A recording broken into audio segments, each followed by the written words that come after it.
دشوا در باسبوی ده ایریشی سرچن جهن جودا ین هریما کردستان هات کرن. او ایریش جالی کمارا اسلامی ایران و هاتن کرن. پاریزگار سلیمانی او ایریش شرمزار کرو دخویا کرن گو کردستان نبشک جوی شرکون حال دوری تیک کرنه. جالی خوفجی فرمانداریا ناوندی ارتشا امریکا سنت کومه هورگلین تمام کرنا ایریشن خود شفا هفتان ده پارفکر. سپایا پاسداران جی گفلوان ولاتن کو ناوندین هزین امریکی ده حوینن خوار و راگهاند گو هزین وان به موشک و درونین بوم بکری ایریشی سردو ناوندین امریکی لکویت جی کرنه.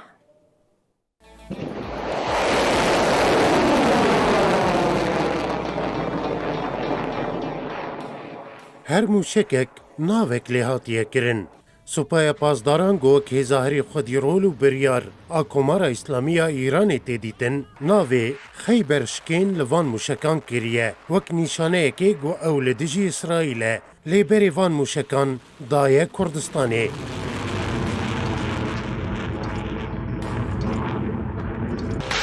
دشوا در باسبوی ده ایریشی سر تاسلوجه لسلیمانی هات کرن. پاریزگار سلیمانی حوال ابوبکر داخویانی اک بلاف کر. ده داخویانی ده ایریشن سر سلیمانی و کردستانی به تمامی هاتن شرمزار کرن. پاریزگار سلیمانی دازانین گو هریما کردستانی نبشکجوی شرگون حال دوری تی کرن. هری استشارکی زور قرصه لبارد خانگی تاسف روشورو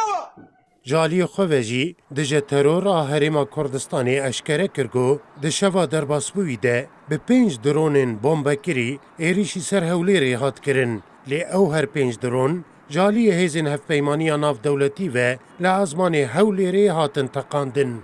فرمانداری ناوندی ارتشا امریکا سنت کومیجی داخیا کرن کو ایریشن شوا هفتان این لهمبر کمارا اسلامی یا ایرانی پیک هاتنه.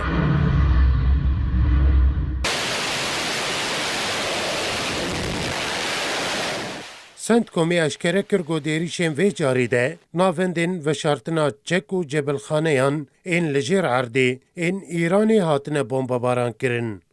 فرمانداری ناوندی ارتش امریکایی او یک جی راگ هندگو 50,000 لشکرین امریکی لروجلات ناوین هاتنه بجه کرن او آماده نه جبو بجه کرنا هر بریاره که فرمانداریه.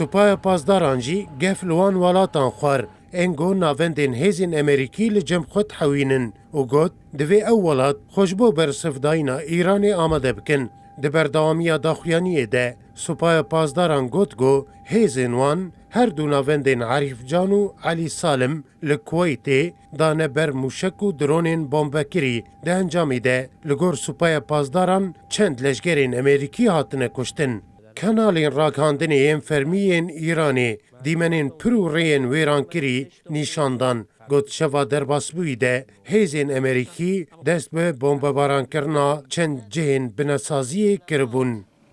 بعد از دوباره چند امروز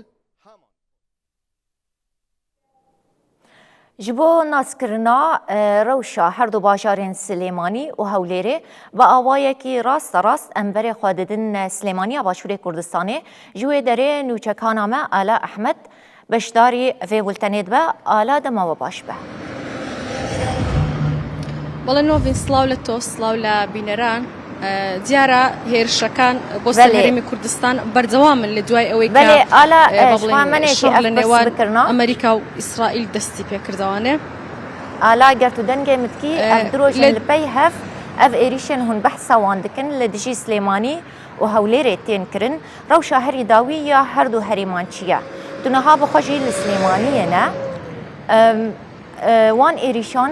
چ زرار دایە وان هەردوو هەرێمان. بەڵێ سڵاو لە تۆ سڵاو لە بینەران دیارە لە دوای ئەوەی کە با بڵێن لە ماوەی هەفتەی ڕابردووە هێرشەکان لە نێوان ئەمریکا و ئیسرائیل و شەڕ دەستی پێکردوانێ بێگومان هەرێمی کوردستانیش پریشکی ئەم شەڕی بەرکەوتووە و دوو ڕۆژە زۆر بە چڕی بۆردومانەکان و هێرشەکان بۆ سەر هەرێمی کوردستان دەستیان پێکردوەوەوانێ بە دیاریکراویش سنووری هەریەک لە هەولێر و سلێمانی لە شەوی ڕابردووە با بڵێن زنجیرە هێرشێک دووبارە ئەنجام درا بۆ سەر هەولێر و سلێمانی و لە کۆی ئەم دوو ڕۆژەشە نزیک بە 25 هێرش ئەنجام دراوە هەم موشکی هەم درۆنی ئەوەی کە لە شەوی ڕابردووە با بڵێن هێرشێک بوو کە زیانی زۆری لێکەوتوانێ ئەو هێرشە بوو کە کرا سەر سنووری تاسروجە لە سلێمانی دیارە وەک باس ئەکرێت بەهۆی کەوتنە خوارەوەی با بڵێن پاشماوەی درۆنێک بۆ سەر تاسروجە کە لەوێ کۆگەی با بڵێن تەقەمەنی هەیە یاخود باروتخانە هەیە و شوێنەکە با بڵێن شوێنێکی با بڵێن دیاریکراوە لەوێ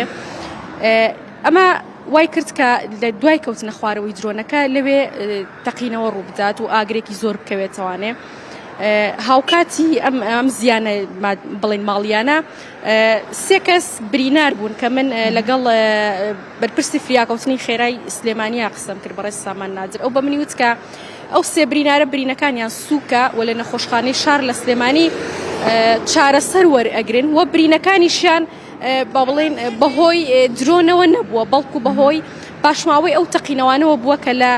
تاسلوجە ڕوویا وەک وتم لە دوای کەوتنە خوارەوەی درۆنەکە ئاگر کەوتوتەوانێ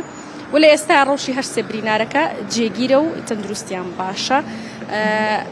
لە هەولێریش با بڵێن چەند بۆردومانێکرا چەند هێرشێکرا کە یەکێک لەوانە ڕێگەی پیرمان بۆ هێرشی کرایە سەر بەڵام وەک دیارە ڕەوشەکە ئارامە یعنی هیچ مەترسیەک نییە و ژیانی خەڵک زۆر ئاساییە ئەم هێرشانشی کە ئەکرێن زیاتر بۆ دەرەوەی شارەوە بۆ ئەو ناوچانەیە کە با بڵێن بارگای حزب ڕۆژهەڵاتیەکانی لێیە هەردوێنێ لە ئەنجامی ئەو هێرشانەی کە کرایە سەر زڕگوێزەڵە لە سلێمانی 9 پێشمەرگە شەهید بوون و لەگەڵیشیا 3 پێشمەرگە برینار بوون هاوکات هێرشکرایە سەر کەمپی سوورداش لە با بڵێن ئەویش هەر لە دەرەوەی سلێمانیە ینی زیانەکان زیاتر ماڵین بڵێن لە هێرشەکانی دوێنێشەوە مەبەستم و لە ماوەی ئەم 24 کات ژمێری ڕابردووە زیاتر لە 25 هێرش کراوەتە سەر هەرێمی کوردستان لە کۆی ئەو هێرشانەشی با بڵێن کە لە 28 شوباتەوە واتە لە دەستپێکی ئاڵۆزیەکانی نێوان ئەمریکا و ئێران و ئیسرائیل با بڵێن دەستی پێکردووە 900 با بڵێن سەر و 900 هێرش کراوە کە بەهۆیانەوە 30 کەس شەهید بوون و 141 کەسیش برینار بوون کە ئەمە هەم با بڵێن ئەنجامانی حیزب ڕۆژهەڵاتیەکان و پێشمەرگەی تیاوە هەم خەڵکی ئاسایش با بڵێن ئەتوانین بڵێن لە نێو قوربانیەکان هەن ئەوەی کە زۆر کاریگەری دروست کردووە با بڵێن زیاتر لەسەر کەرتی وزەوە کەرتی ئابوووریە ینی هەموو شتێک با بڵێن بەرەو گرانی ئەچێت چونکە هەم کێڵگەی گازی کۆرمۆر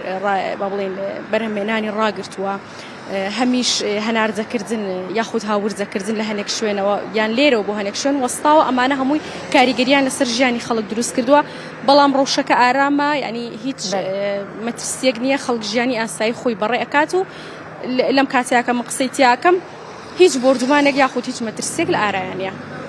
بەێ باشە گەلک سپاس نوچەکانامە ئالا ئەحمەد ji سلێمانیا باشوورێ کوردستانê hûn beşdarî vê bultenê bûn spas ji bo beşdarbûnawe. سپاس بۆش.